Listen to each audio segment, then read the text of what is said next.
అందరికీ శనార్థులు దిల్దార్ వార్తలకు స్వాగతం. అబ్బా ఎక్కడ చూసినా ఏడ చూసినా మూడు రంగులే కానొస్తున్నాయి కదా. మరి మన దేశం పండుగ అంటే మినిమం ఉంటది కదా. ఎర్రకోట నుంచి ఎనగందుల కిల్ల దాకా మువ్వన్నెల రెపరెపలు మూడు రంగుల మెరుపులే. నేనైతే ఇయ్యాల 4 జెండాలకు సెల్యూట్ చేసిన. అంటే 4 లడ్డూలు లోపటేసినవన్నట్టు. నీకు ఎప్పుడు అదే లొల్లి కదా. అగ చూడు దేశం ఎట్లా మెరిసిపోతున్నదో. 3 రంగులల్లా దేశం మెరిసిపోతున్నది. ప్రధానమంత్రి మోడీ సారు అమర జవాన్లకు నివాళులప్పజెప్పి ఎర్రకోట మీద జెండా ఎగరేసిండు.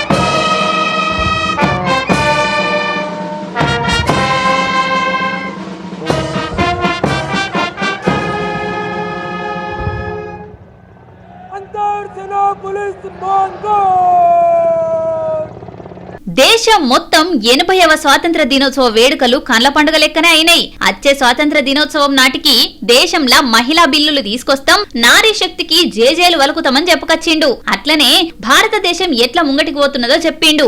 అయితే 15 ఆగస్టు సందర్భంగా దేశంలో పేరువైన కట్టడాలు తమిళనాడులా స్వాతంత్ర దినోత్సవ సంబురాలైతే సీఎం విజయ్ పోలీసుల గౌరవ వందనం తీసుకుంటుంటే హీరోయిన్ త్రిషాలేసి సెల్యూట్ చేసింది ముఖ్యమంత్రికి.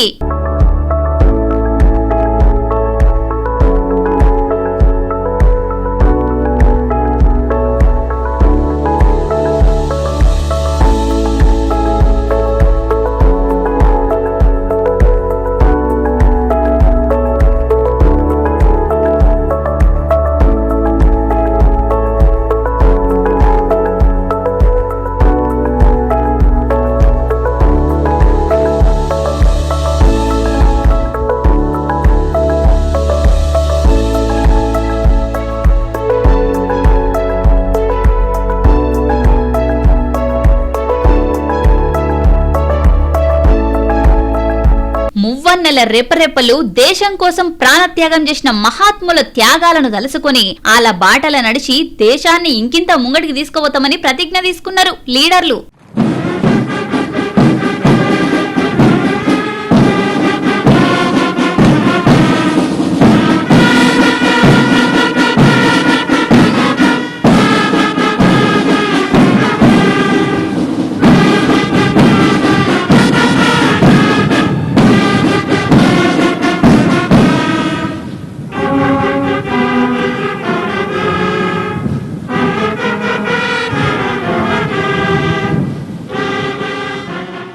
ఈ రోజుల్లో పిల్లల్ని ఏం చదువుతావు, ఏం కొలువు చేస్తావనంటే ఏం చెప్తారు? ఇప్పుడంతా ఇంజనీర్, డాక్టర్, టీచర్ ఇవేవి వద్దనుకుంటే బిజినెస్ అయస్కాంతంలో అవుతామని అంటారు. కానీ తల్లిదండ్రులు కూడా ఎల్కేజీ లేచినప్పుడే మా ఓనికి సైన్స్ బాగా నేర్పుండ్రి, డాక్టర్ ను చేస్తాం, లెక్కలు బాగా నేర్పుండ్రి, సిఏని చేస్తాం, ఐటీ నేర్పుర్రి, ఇంజనీర్ ని చేస్తామని చెప్తా ఉంటారు. వాళ్ళ కోసమే కదా ఎల్కేజీ నుంచి పోటీ పరీక్షలకు ప్రిపేర్ చేస్తామని ఫీజులు సెపరేట్ తీసుకుంటారు. కానీ ఒక ఊరోళ్ళు మాత్రం పెద్దగైనాక ఏమైతామనంటే ఏం చెప్తారో తెలుసా? ఇవేవి కావంటే ఇంకేం చెప్తారబ్బా?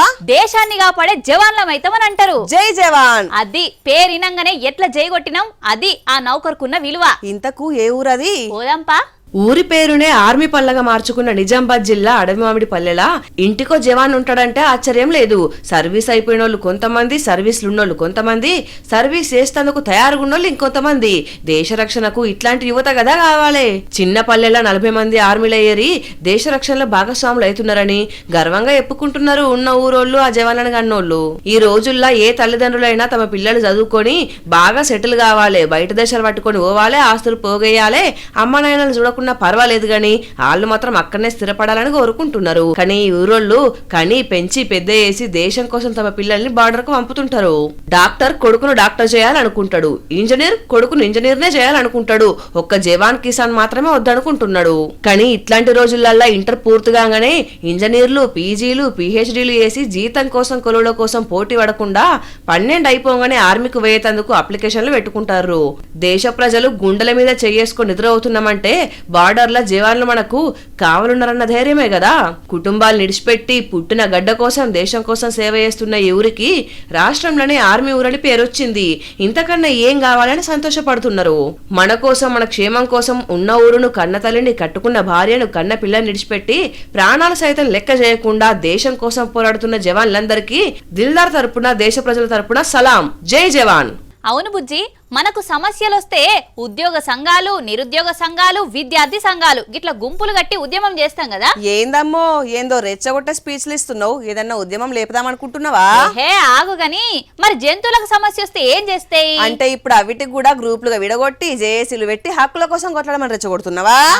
నేను నేర్పాలనా? కోతులు మున్సిపాలిటీ ఆఫీసుల మీదకి దండెత్తి దడ ఉట్టియలేదా? నాకెందుకు అనుమానం వస్తున్నది, ఈ ఉద్యమాల వెనక నీ హస్తం ఉన్నదేమో, పాటలు వాడి వాటిని రెచ్చగొడుతున్నావేమో అని. ఏ ఊకో, నా పాటలు అవిటికేం అర్థమైతాయి, అవిటి పాటలు అవి వాడుకుంటాయి. అందులో కూడా గాయకులు ఉంటారు కదా. అయినా జంతువులకు ఏం సమస్యలు ఉంటాయరా చెప్పు? అడుగుదాంపా, దేనికోసం కొట్లాడుతున్నాయో. గొర్రె సాలు అని తీసివాడేస్తాం గాని చూడుర్రి, ఒక్క గొర్రె వెనక మంద ఎట్లా కదిలిందో. ముఖ్యంగా ఉద్యమాలకు కావాల్సిన ముఖ్య లక్షణం ఇదే. ఒక్క గొర్రె వెనక వేల గొర్రెలు తలకాయ నేలకేసి బే బే అని మోతుకుంటా బేజారు చేసినాయి. చెలో తహసీల్దార్ ఆఫీస్ ఉద్యమానికి నడుంగట్టి 1000 గొర్రెలు కార్యాలయాన్ని ముట్టడించినాయి.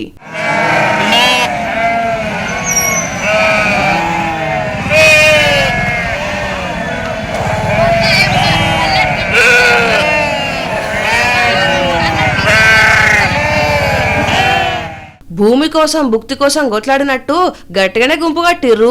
ఇక మీరు మీ నినాదాలు ఆపుర్రి, మీ ఓనర్లను సమస్య ఏందో చెప్పనియుర్రి గాని. ಕುರಿ ತನಗೆ ಏನು ಮೇಯಕ್ಕೆ ಜಾಗ ಇಲ್ಲ, ಅದಕ್ಕೆ ನಾವು MRO ಸಾರ್ ಹತ್ರ ಬಂದು ನ್ಯಾಯ ಮಾಡ್ಕೊಡು ಅಂತ ಕೇಳಕ್ಕೆ ಬಂದಿದ್ವಿ. ಕುರಿನೇ ಹೊಡ್ಕೊಂಬೈತಿ, ಏನು ಮೇಯಕ್ಕೆ ಜಾಗ ಇಲ್ಲ, ಇವತ್ತಿದ್ದಾಗೆ ನಾವು ನಿಮ್ಗೆ ನ್ಯಾಯ ಮಾಡಿಕೊಡ್ತಂತ ಹೇಳ್ಯಾರ ಸಾರು. ಮುಂದೆ ತಿರ್ಗಾ ಧರ್ನಾ ಮಾಡಕ್ಕೆ ನಾವು ರೆಡಿ ರೀ. ತಿರ್ಗಾ ಮುಂದೆ ಧರ್ನಾ ಮಾಡಕ್ಕೆ ನಾವು ರೆಡಿನೇ. ಡಬಲ್ ಮಾಡ್ತೀವಿ. ಇನ್ನೂ 1000 ಕುರಿ ಐತಿ, ಇನ್ನೂ 1,500 ಕುರಿ ಐತಿ, 2,500 ಕುರಿ ಇರೋದು ನಮ್ಮ ಹೇಳಕ್ಕೆ ಶಾಸನದಾರರು ಸಾರ್ ಕೇಳಿ ಮುಂದೆ ಮಾಡಕ್ಕೆ ನಾವು ರೆಡಿನೇ. ಯಾರನ್ನ ಇವಾಗ ಸಾಗುವಳಿ ಮಾಡಕ್ಕೆ ಬಿತ್ತನೆ ಮಾಡಕ್ ಹೋದ್ರೆ ಸಾರು ಅದನ್ನ ಅಬ್ಜೆಕ್ಷನ್ ಮಾಡಬೇಕು. అయితే భూమి కోసమే అన్నట్టు ఈ పోరుబాట. గొర్రెల కడుపు నింపే సర్కారు భూములు కబ్జాలు పెట్టి అవిటి పొట్ట కొడుతున్నారు. పిడికడు గడ్డి కోసం వలసలు పోయే రోజులు వచ్చినాయి. సర్కారు భూములు కాపాడాలే, మా గొర్రెల మందల ఆకలి తీర్చాలి అని శ్రీ సత్యసాయి జిల్లా తమ్ముడేపల్లి గొర్రెల కాపరులు మందలతోటి దిగిర్రు. ఏండ్ల తరబడి చెరువు కట్టల పొంటి మా గొర్రెలకు మేకలకు మేతకు సావు లేకుండా సాదుకున్నాం. ఇప్పుడు కొంతమంది పెద్దోళ్ళు అవి ఆక్రమించుకొని గొర్రెల కడుపు కొట్టి మా జీవనోపాధి మీద దెబ్బ కొడుతున్నారు. మా సమస్యను ఎమ్మటే తీర్చాలి, సర్కారు భూములు రక్షించాలి అని డిమాండ్ మొంగలేసిర్రు. ఇక మరి వీళ్ళ డిమాండ్ ఎంతవరకు సక్సెస్ అయిద్దో తెలియదు గాని గొర్రెలు మాత్రం గట్టిగానే నవ్వడ్డది.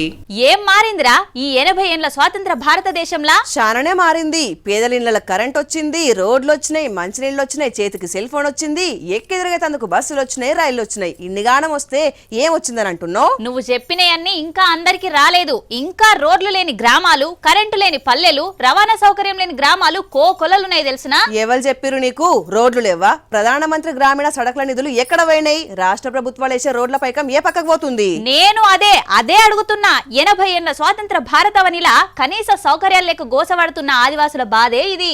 అడవిని నమ్ముకొని బతుకుతున్న ఆదివాసుల గోసను సూసేటోళ్లు ఇనేటోళ్లే లేరు.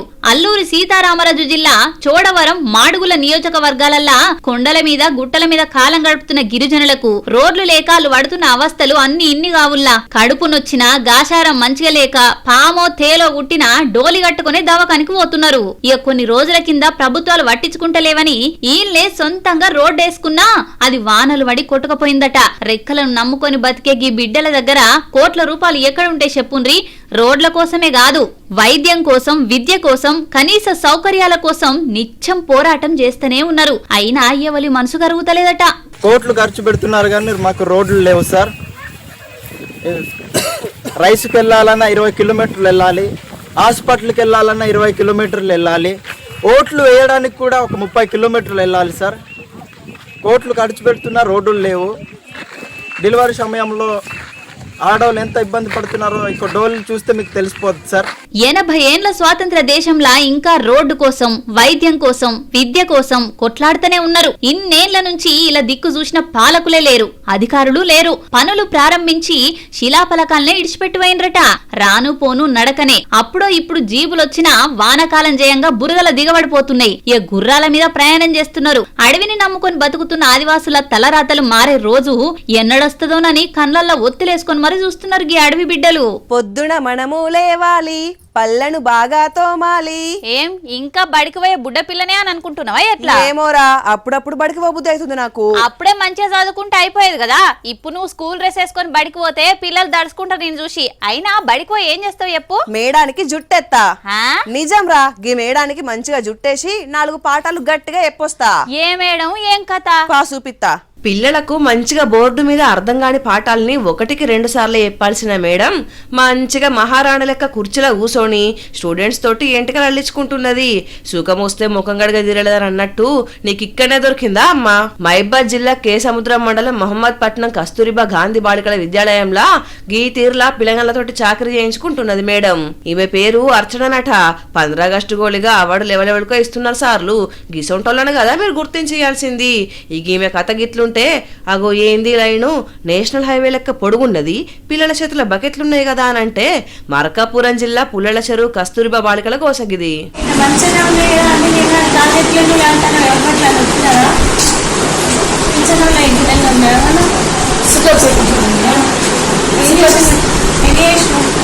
హాస్టల్లో నీళ్లు రాక బయటకు వచ్చి బకెట్లతోటి నీళ్లు తెచ్చుకుంటున్నారు.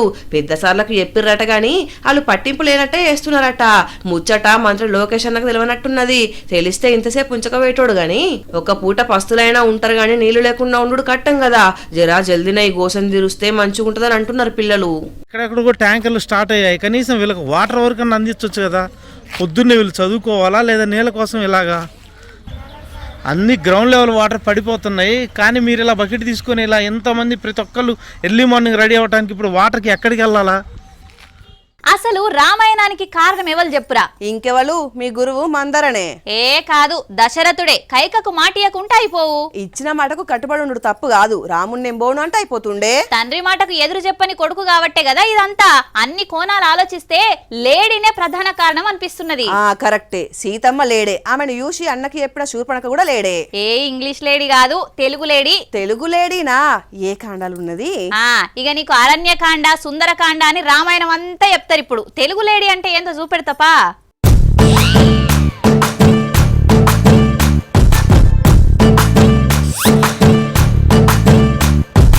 చెంగు చెంగున గట్ల మీద ఉరుకుతుంటే చూసేతందుకు సీను సూపర్ ఉన్నది గాని అవిటి గెంతులకు మొక్కలు నుజ్జు నుజ్జైతున్నాయి. రైతు గుండెల్లా బాధైతున్నది. ఈ సీజన్ వచ్చిందంటే అడవిలకెళ్లి నెమళ్ళు, జింకలు బయటకొచ్చి పర్యావరణాన్ని ఆస్వాదిస్తాయి. స్వేచ్ఛగా దునుకులాడే అవిటిని చూస్తుంటే మనసుకు ఆహ్లాదంగా ఉన్న పంట పాడైపోతుంటే బాధుంటది కదా. సంగారెడ్డి దిక్కు పొద్దు పొద్దుగాలనే సల్లగాలికి ఎగిరి దునుక్కుంటా సోయా పంటను తొక్కి తొక్కి పోతున్నాయి. పిల్లలు కేరింతలు కొడుతున్నారు, పెద్దలేమో ఎల్లగొట్టలేక ఎల్లగొడుతున్నారు. 1 కాదు 2 కాదు, 10ల సంఖ్యల పంట పొలంలా ఎగిర్ల పెడుతున్నాయట.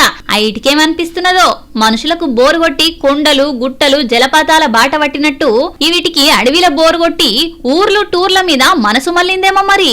మామూలుగా మొక్కులు దేనికి పెట్టుకుంటాం బుజ్జి? కోరికలు తీరాలని, అనుకున్న పనులు చెప్పన కావాలని దేవునికి మొక్కులు పెట్టుకుంటాం. తిరుపతి ఎంకన్నకైనా, శ్రీశైలం శివయ్యకైనా, యాదాద్రి నరసన్నకైనా మన కోసం, మనోళ్ళ కోసమే కదా మొక్కులు పెట్టుకుంటాం. ఇన్నిసార్లు అంటున్నావు అంటే నా కోసం నువ్వు కూడా ఏదైనా మొక్కు పెట్టుకున్నావారా? నువ్వు సెలబ్రిటీ అయితే నువ్వు పెట్టుకో, నేనెందుకు పెడతా? దోస్తు కోసం గామాత్రం చేయలేవా? నాకు గీ ఊరోళ్ళకున్నంత పెద్ద మనసైతే లేదు. కొంపదేసిన సెలబ్రిటీ కావాలని మొక్కు పెట్టుకున్నారా వాళ్ళు? అంత సినిమా లేదు గాని అసలు ముచ్చట చెప్తాపా. కొండగట్టాంజనకు మొక్కులు పెట్టిర్రంటే వాళ్ళ సొంత మొక్కే అయ్యుంటది అనుకుంటున్నారా? కాని కాదు. ఆ మొక్కులు చెల్లించిన వాళ్ళంతా ముంపుకు గురయ్యే జగిత్యాల జిల్లా నారాయణపూర్ ఊరోళ్ళు. మా గ్రామాన్ని ముంపు గ్రామంగా ప్రకటిస్తామని ఎమ్మెల్యే మేడిపల్లి సత్యం మాట తప్పిండు, మమ్మల్ని మర్చిపోయిండని ఇట్లా అంజన్న సాక్షిగా గుండ్లు కొట్టించుకున్నారు.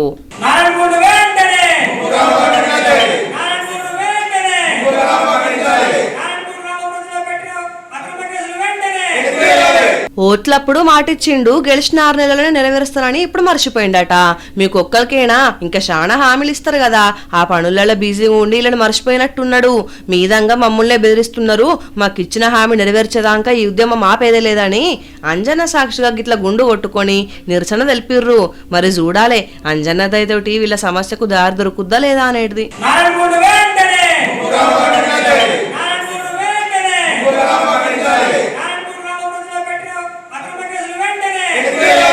కాళ్ళు చేతులు చక్కగా ఉండి కొందరు అడ్డమైన పనులు చేస్తారు. అవి లేనోళ్ళు ఎంతో మందికి ఆదర్శంగా నిలుస్తారు. అంతే కదా మరి, కాళ్ళున్నోడు కన్నులున్నోడు ఎగిరెగిరి పడతాడు, కానీ ఏం లేనోళ్ళు సమాజానికి దారి చూపెడతారు. దేవుడు ఆస్తిపాస్తులు ఇయ్యలేదని అవయవాలు చక్కగా ఇయ్యలేదని రందిపడతారు. ఇంకా కొంతమంది లోకం మీద ఉండొద్దని అనుకుంటారు. కానీ ఒక బుజ్జిని చూసినాక ఎంత గొప్పగా అనిపించిందంటే, ఏ బుజ్జి ఎక్కడ? బీహార్ రాష్ట్రంలో బడికి పోయే బుజ్జికి 2 చేతులు బొత్తులకే లేవురా. ఆమె ఆత్మవిశ్వాసం చూసినాక ఈ బుజ్జి లెక్క ఉండాలి, ఈ బుజ్జి లెక్క బతకాలనిపించింది. చూడు నువ్వే. ఆత్మవిశ్వాసం తోడుంటే ఏసొంటి వైకల్యాన్నైనా అవలేలగా జయించొచ్చు అని చూపెడుతున్నది గీ బుజ్జి తల్లి. పేరు లక్ష్మి.